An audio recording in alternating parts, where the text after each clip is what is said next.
German control was not only military but psychological. Propaganda posters lined town squares. Citizens were constantly reminded of punishments for defiance, and even casual conversations were monitored. Yet within this atmosphere of fear, the resistance grew bolder, adapting to the occupiers' routines and exploiting their blind spots. Sabotage became a lifeline of defiance, small, precise, and often symbolic, yet capable of tangible disruption. Among the resistance, children were increasingly recognized as unexpected assets. Their innocence made them nearly invisible to the occupiers' trained eye. While adults conducted high-risk sabotage or espionage, younger participants could ferry messages, scout patrol patterns, or deliver critical components of an operation. These children were trained to observe without attracting attention, memorizing routes, patrol timings, and the subtle habits of German officers. Each small detail could make the difference between life and death. In one particular village, a network of resistance operatives had identified a recurring vulnerability among German patrols. Officers frequently traveled in groups along a winding route connecting two strategic checkpoints. The patrols relied on speed and the perceived safety of routine, believing that children posed no threat. This oversight would become pivotal. Within this network, a 14-year-old girl emerged as an unlikely but capable participant. Recruited not out of ambition, but necessity, she demonstrated both awareness and courage beyond her years. She was taught how to track the timing of officers' movements, the spacing between pairs, and the predictable pauses at crossroads. Even something as simple as the rhythm of her bicycle's pedals became a tool for synchronizing action. What seemed like a leisurely ride was, in fact, a calculated measure to exploit German routines. The preparation for the operation was meticulous. The resistance trained her in subtlety, timing, and spatial awareness, emphasizing that a single misstep could have catastrophic consequences. The bicycle, ordinarily a means of transport, was transformed into an instrument of strategy. Supplies were hidden in the basket, carefully positioned to avoid suspicion. Every inch of the village had been mapped in her mind. The open square where patrols slowed, the narrow alleys where visibility dropped, the small rises in terrain that could conceal movement. By the end of January, all elements were in place. The occupiers continued their rounds, oblivious to the threat carried by a single child pedaling quietly through their midst. In this convergence of discipline, courage, and strategy, the stage was set for an event that would send shockwaves through the local German command. The ordinary streets of the village were about to become the scene of an extraordinary act of resistance. And in these frozen morning hours, as soldiers approached their predictable checkpoints, the quiet figure of the girl on her bicycle signaled the beginning of a moment that would test the limits of bravery, innocence, and the impact one individual could have on the machinery of war.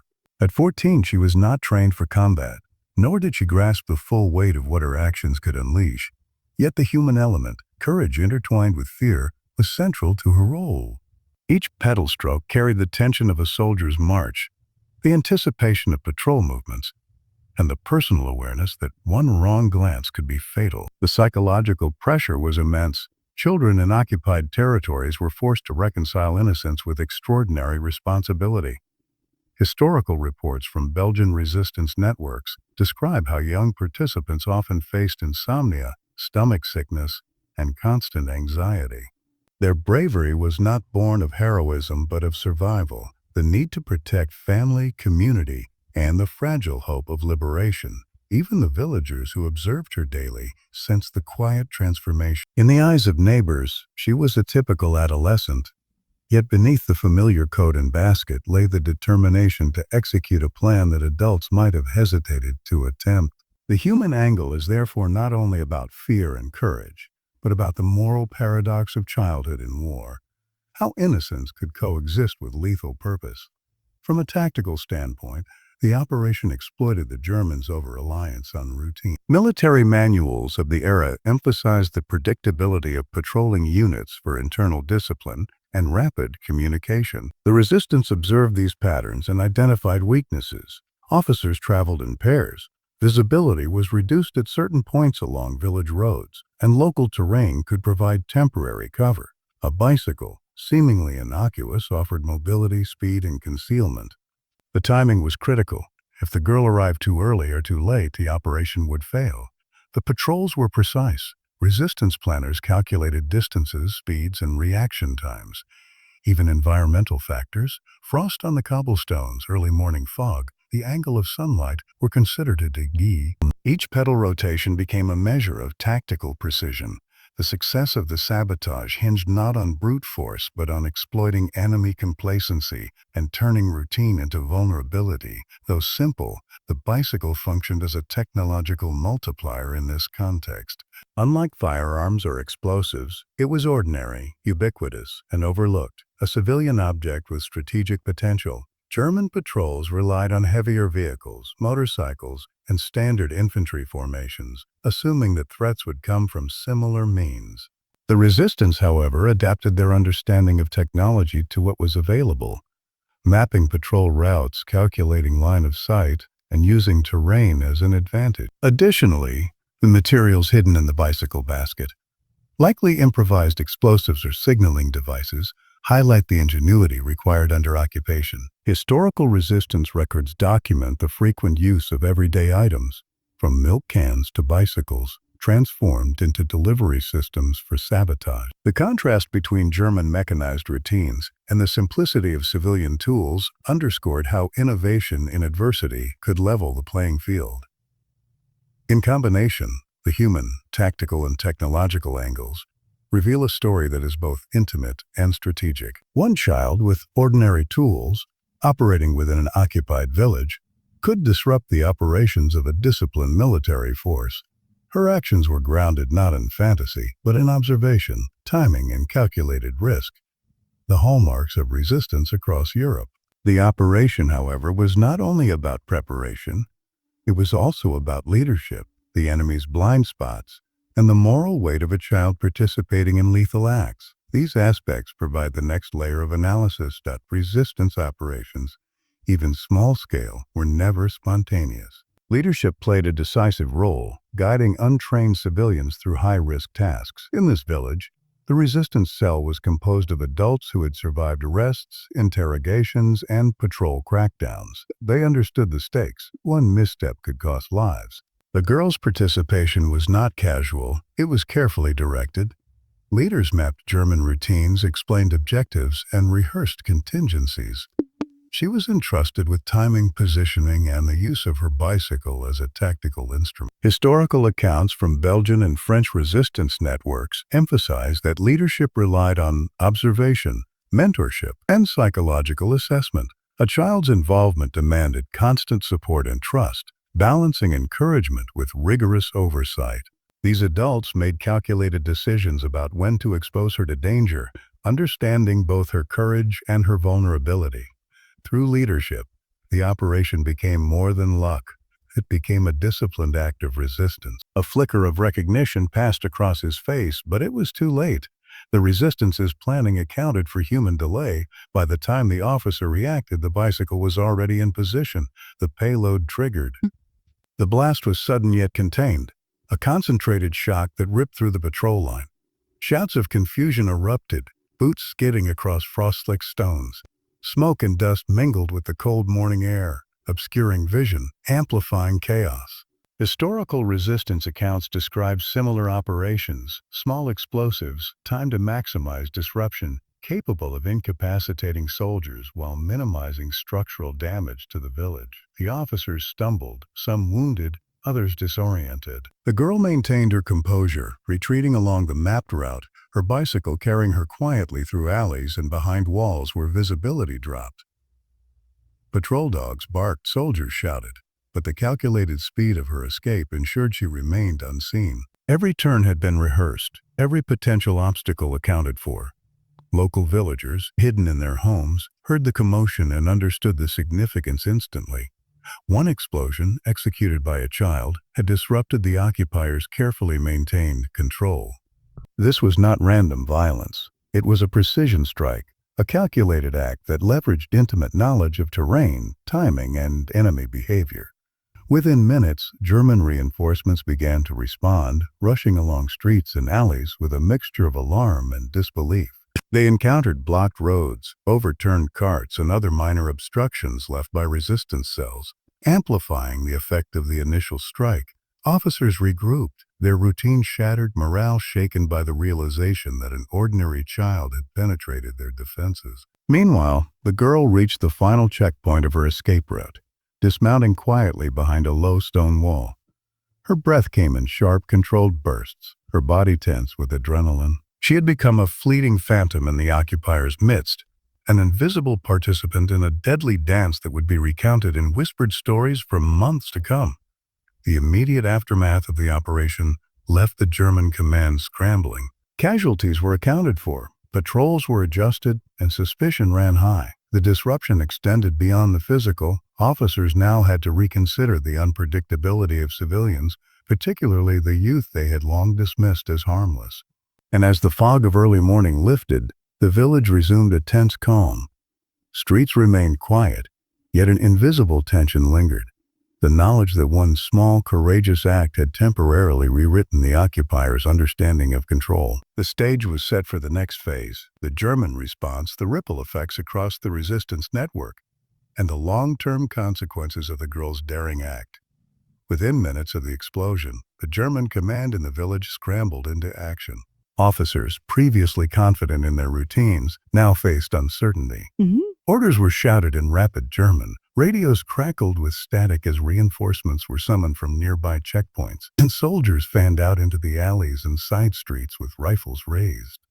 Every movement was urgent, precise, but haunted by a new, unseen threat. The young girl, still mounted on her bicycle, had anticipated this response. Every alley, gate, and back street had been memorized during weeks of observation. She avoided the main roads, slipped past sentries, and used shadows and fog as cover.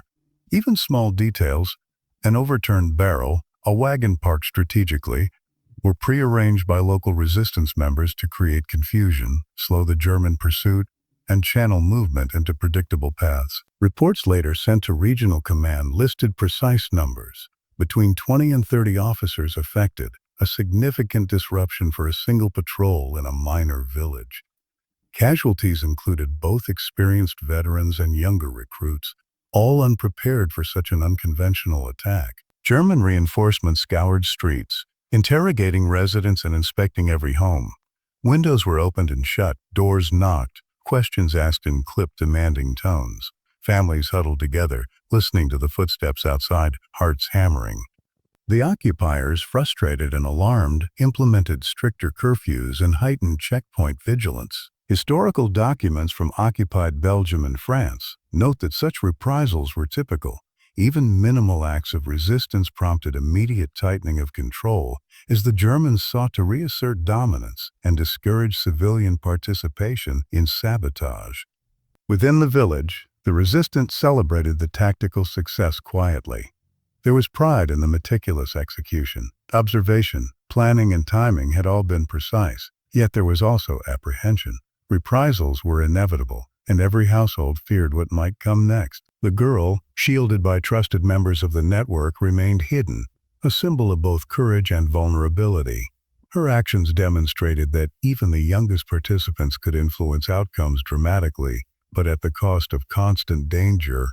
The operation also reshaped the occupiers' behavior. Patrols became more cautious, checkpoints more stringent, and officers increasingly aware that civilian populations, especially children, could no longer be dismissed as inconsequential. Tactical manuals later reflected lessons from incidents like this.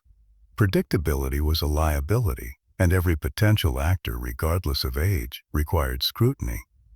The psychological effect was profound. Soldiers who had once moved confidently through villages now hesitated, wary of the unseen threat lurking in shadows behind fences or along narrow alleyways.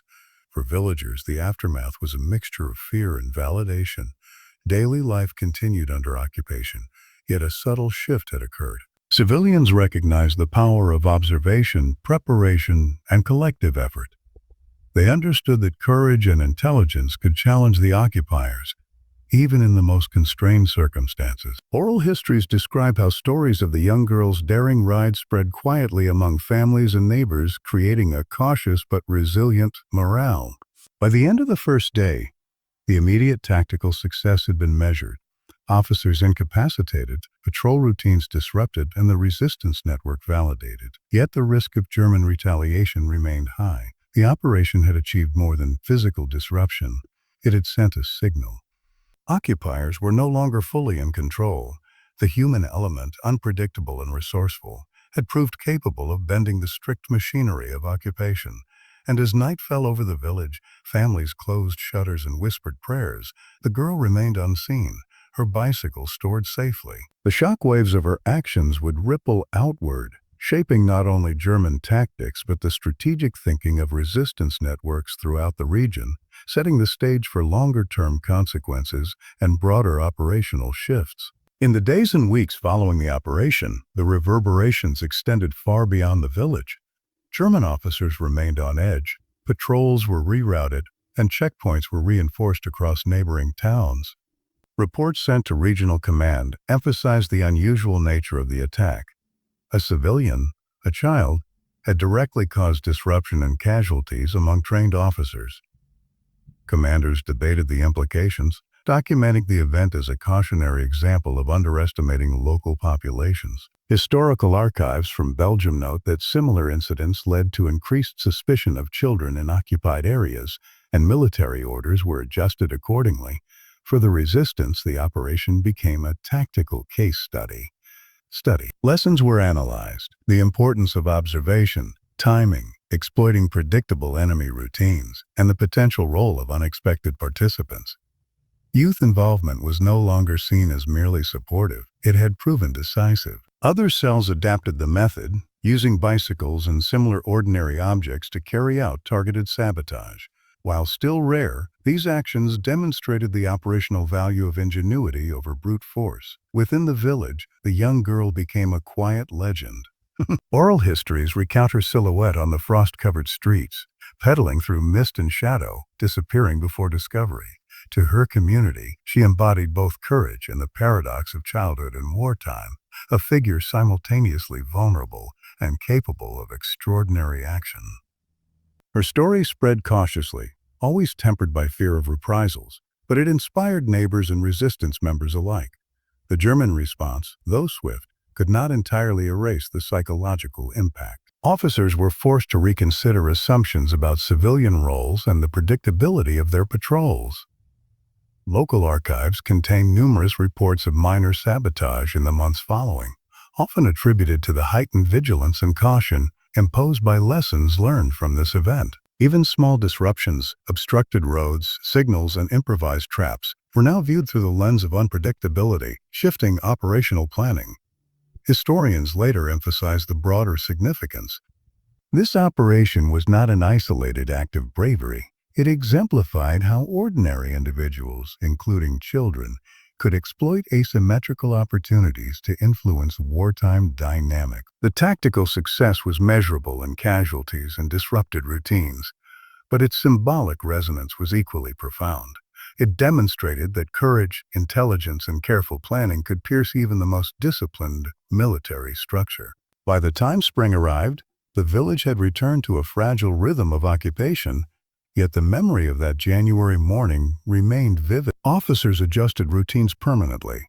Villagers moved cautiously but with renewed confidence, and resistance networks refined strategies based on the lessons of one girl and her bicycle. The operation had lasting effects, altering enemy behavior, inspiring local acts of defiance, and leaving a documented imprint on historical record. And in this convergence of immediate tactical success and enduring legacy, the stage is set for reflection. What this moment reveals about courage, innocence, and the human capacity to challenge seemingly invincible forces. The story of a 14-year-old girl and her bicycle is a testament to the unexpected intersections of courage, strategy, and circumstance. In the frost-lined streets of occupied Belgium, a child became an agent of disruption, not through force alone, but through observation, intelligence, and precise act. Her actions remind us that war is not only fought with weapons and armies, but also with ingenuity, audacity, and the human capacity to act against overwhelming odds. Her courage was ordinary and extraordinary at once. Ordinary because she was a child performing a simple physical task, pedaling a bicycle along familiar streets. Extraordinary because in doing so, she confronted a brutal occupier, challenging assumptions and altering the routines of trained soldiers. In every pedal stroke lay both risk and resolve, fear and calculation. Historical records from resistance networks consistently highlight these paradoxes. Children, seemingly powerless, could influence the course of events in profound ways. The moral weight of her actions cannot be overlooked. In wartime, innocence and violence coexisted uneasily. Her story illuminates the ethical complexities of resistance. One life balancing against many, necessity against instinct, survival against conscience. Yet it is also a story of human resilience. In the smallest acts, bicycle rides, concealed parcels, careful observation, ordinary individuals found the power to reclaim agency under oppression. Ultimately, the legacy of this operation extends beyond statistics, casualties, or German patrol adjustments. It endures as a symbol of resistance, ingenuity, and the quiet heroism found in unexpected places. The girl's courage rippled outward, shaping local morale, inspiring acts of defiance, and reminding historians that even in the darkest times, ordinary people, children included, could challenge the machinery of war. Her ride, frozen in the collective memory of a village, teaches a timeless lesson that the boundaries of bravery are not determined by age, size, or expectation, but by resolve, intelligence, and the willingness to act when the moment demands it. In this, history finds its most profound human truth.